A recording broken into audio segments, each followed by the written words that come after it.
Jantung bisa berdebar karena banyak hal, karena rasa suka atau rasa takut saat melakukan sesuatu yang seharusnya tidak dilakukan.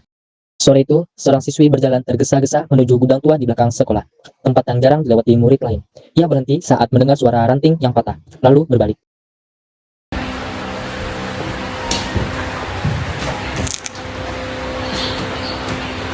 Lama juga loh. Gimana? Gimana barangnya?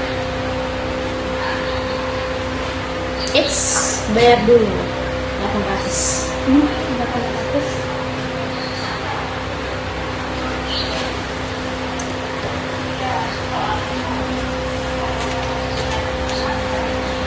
Sip, pas. Kasihan amat jadi cemburu.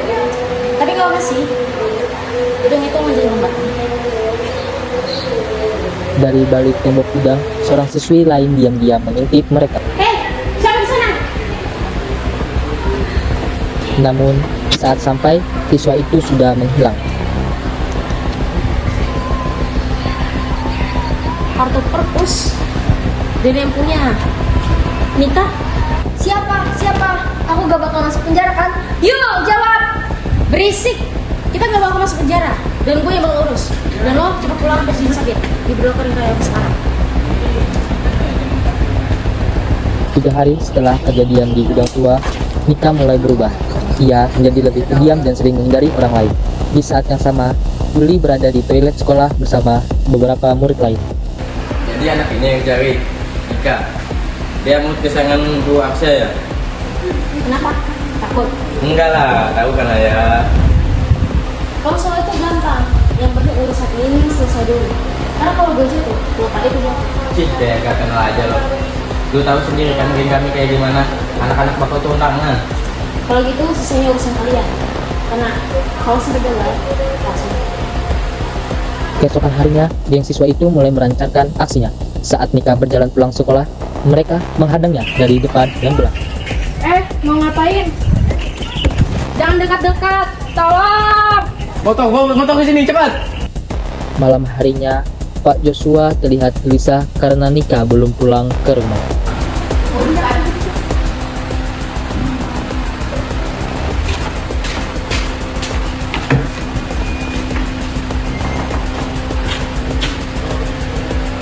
Ika, dimana kamu nak?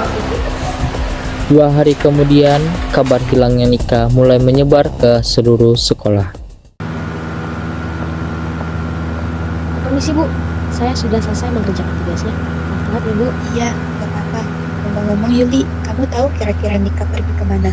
Kenapa memangnya Bu? Nika dari 3 hari lalu baru pulang ke rumahnya, hanya nyariin dia, dan sekarang bakal ada investigasi juga. Wah, kasihan Mbak kali.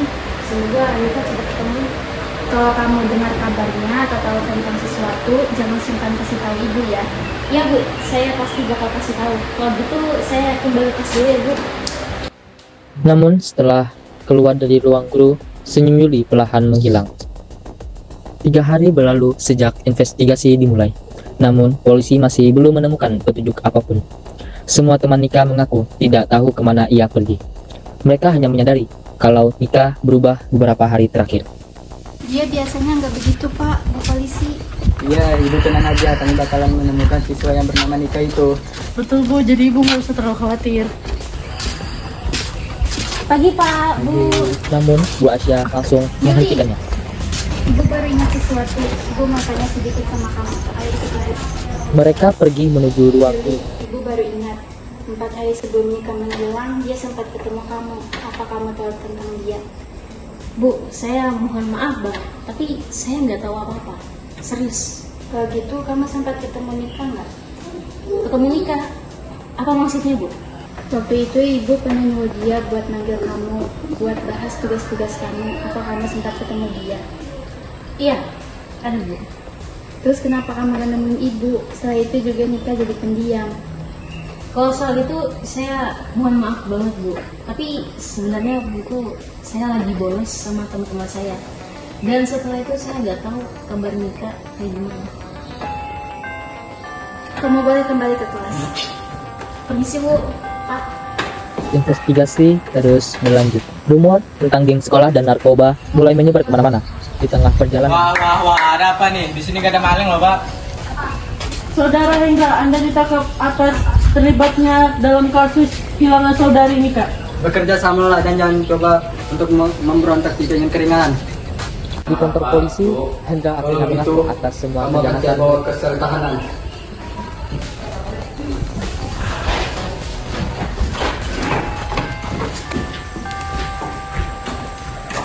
Hai anak-anak, buka halaman 135.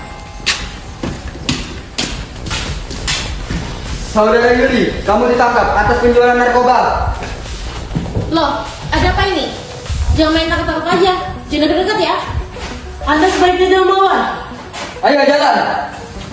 Dari penangkapan itu, polisi mulai mengungkap jaringan peredaran narkoba di sekolah. Walaupun bandar utama akhirnya berhasil ditangkap, Yuli tetap tidak mengaku keterlibatannya dalam kasus pembunuhan Nika. Sementara itu, Pak Joshua akhirnya menerima kabar yang menghancurkan hatinya. Nika, putriku. Setelah hilang selama 10 hari, jasad Nika akhirnya ditemukan saat maghrib berkat informasi dari Hendra. Kenapa putriku satu-satunya? Maafkan ayah, nak. Pak Joshua akhirnya memakamkan putrinya dengan layak. Ternyata teman Hendra yang merupakan sesama anggota geng menguburkan jasad Nika di bawah jembatan tinggi yang dipenuhi semak-semak dan tanah liat. Kasus tersebut akhirnya membuka keberadaan jaringan geng dan narkoba yang selama ini bersembunyi di sekolah.